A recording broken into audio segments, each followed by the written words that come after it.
As you know, YouTubers like to waffle a lot before they start actually showing you the content of their video. I'm not one of those YouTubers, so welcome to Groundeffected. My name is your dad, and today I'm gonna paint a friggin' model, bruh. And yes, my airbrush booth is filthy dirty. That is because I actually paint in my airbrush booth. That is what happens when you use these things constantly. Kinda like I do. I do actually clean it though in this video, so if it bothers you some, don't worry, in the next few seconds it will no longer bother you. Well, it probably will, because as you can tell, this is about as clean as I can get it. Let's stop worrying about that and talk about this lovely shine of fairy dust paint that comes from Army Painter. I've been using this quite a lot lately, and I really like the effects it can give in different areas of my model making escapades.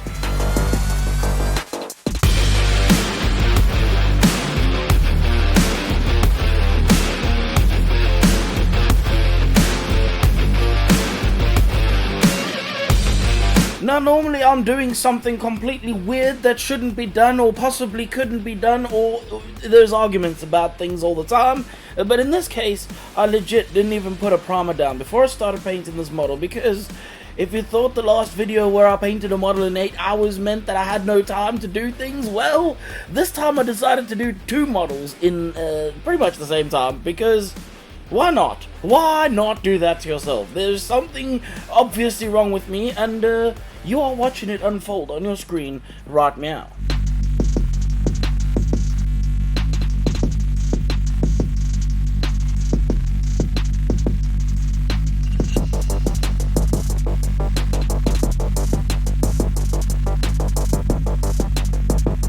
This video is not about me, nor is it about the models. Well, technically it is actually about the models, but most importantly it's about the person behind the models. This is Nympha 3D. Nympha is the alias of Rafaela, who is a digital sculptor who is passionate about portraying feminine figures with emotional expressiveness. Her work leans into elegance, personality, and subtle movement, and this is exactly why I love her work, honestly, to bits.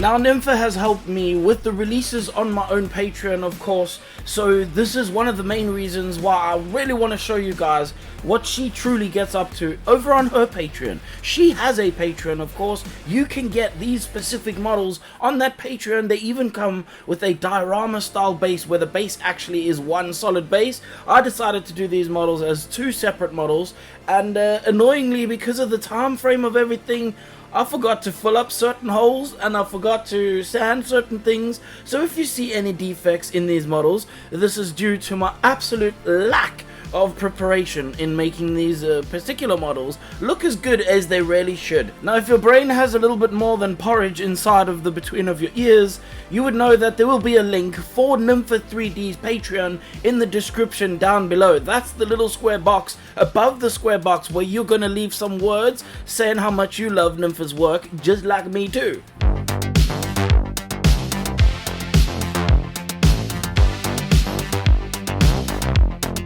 And as we paint these skin tones, let's just have a little talk about the fact that I was not using a primer and what that is going to do to these models.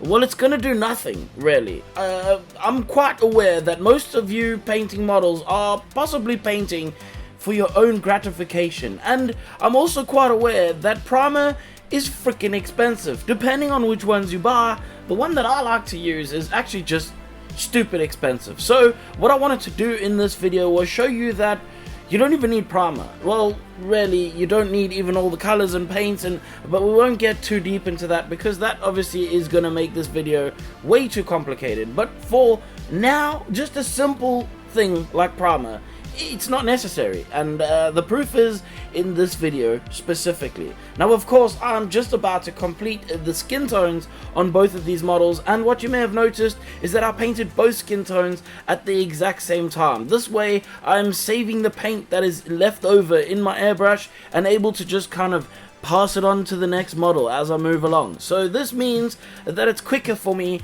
to paint like this than if I had to do them separately as 2 separate models. And this is why I'm painting them in this fashion.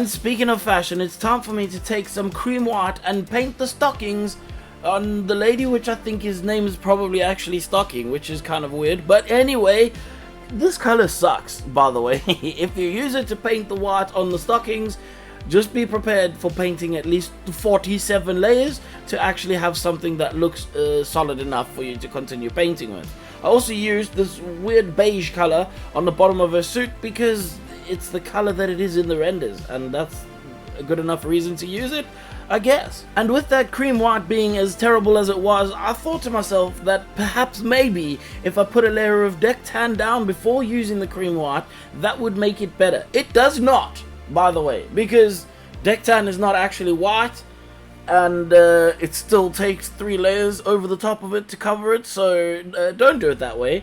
But I don't know how you're going to do it, to be honest, because this is the way to do it. It just means that you have to put like 17,000 layers, and it is really annoying.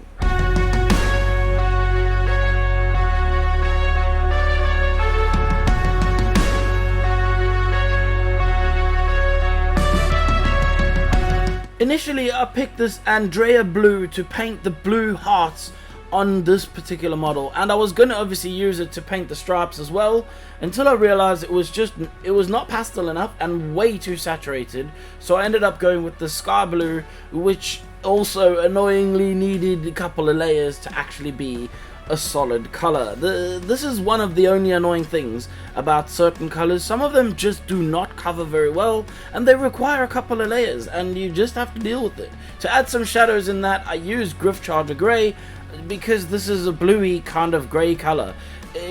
Honestly, I think I probably should have painted very carefully some real shadows into the blue stripes using a very low airbrush pressure and a very careful hand on my airbrush. But unfortunately, the time scale of painting these models was crunched again, as per usual. And you might be wondering, why the heck is this guy always saying his time is too tight? What's wrong with him? Well, basically, this is my full-time job. This is what you are watching on your screen right now is the thing that I do for my job, on account of the fact that it takes ages to make these things, and I keep getting sponsored, and I feel bad if I say no to the people, so I want to make sure that I show their models. Also, I really enjoy making the models. Like, I don't know how to explain it. It's something that actually makes me feel very warm and fuzzy on the inside, let's just say that. So between myself and the fact that everybody wants me to paint their model, well, I'm just kind of booked up making these videos, and this means that I don't actually have time for a real job, and so this is my real job that you are watching on the screen. I know, weird, right? I would never have thought so myself, but it has become so, and thus is the way, as they say on the Disney Channel.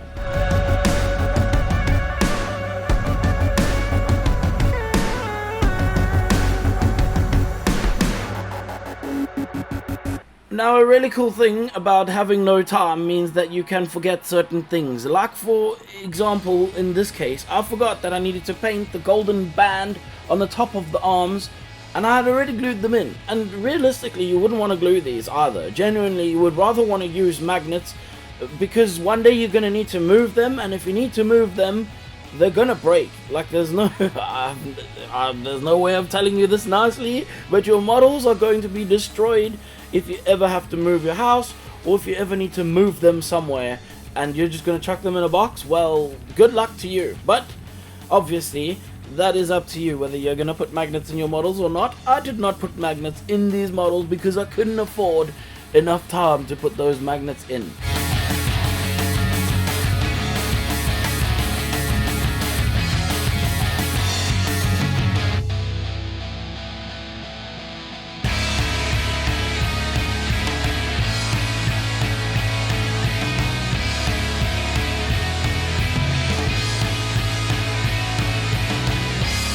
While I lay out the irises of these eyes on the first model, I want to just say that even though it is crazy for me to produce as many models as I have recently, I am going to be slowing down soon-ish. So if you're in a panic wondering why the hell is this guy on a train wreck all the way to the middle center of hell, well, I'm not. It's just because I'm just catching up with everything. Obviously, sometimes you forget that you've told people you're gonna do things, and then you end up with the most impossible looking list of things to do, but it's fun. Genuinely, it's fun. I've really enjoyed cranking out models like I'm freaking a factory in the middle of I don't know where. Shouldn't probably have said that.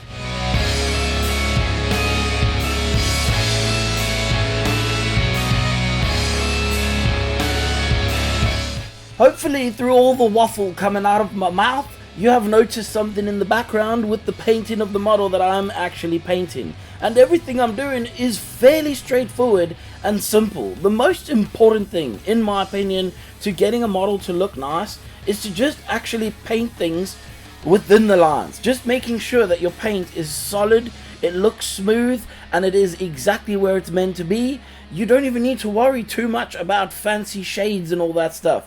I say this with the most craziest shade on my skin tones, I get that, but realistically, that is the only thing that's technically shaded on these models. Sure, I put a little bit of apothecary white, which is a grey colour, into the shadows, but realistically, there is so minimal amount of it.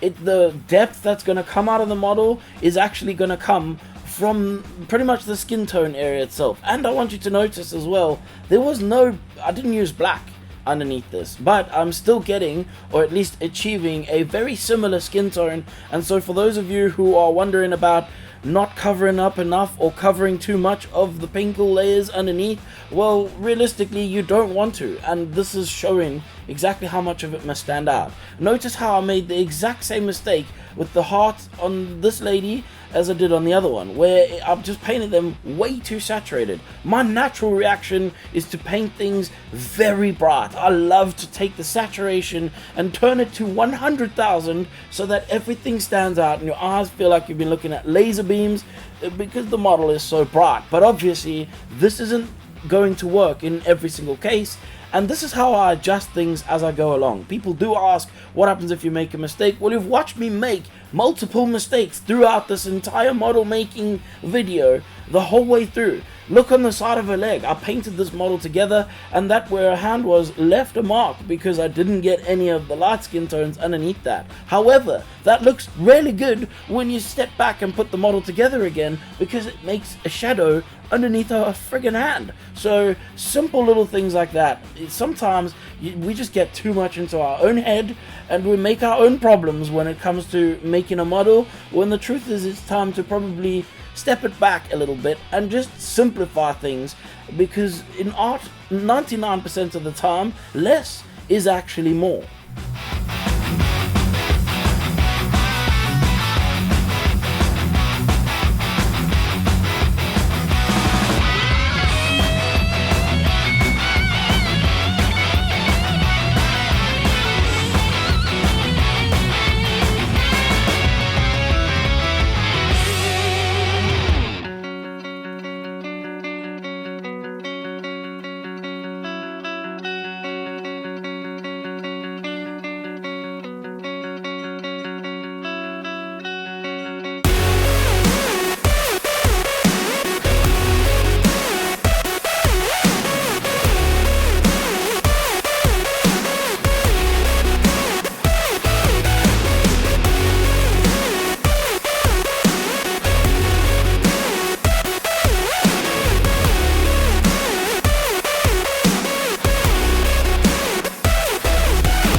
Now that I have the arms on this lady, I can obviously start to focus on the face of the second one. But before that, I'll quickly chuck in a simple, literally just cream white over the top of that feather that's in her hair.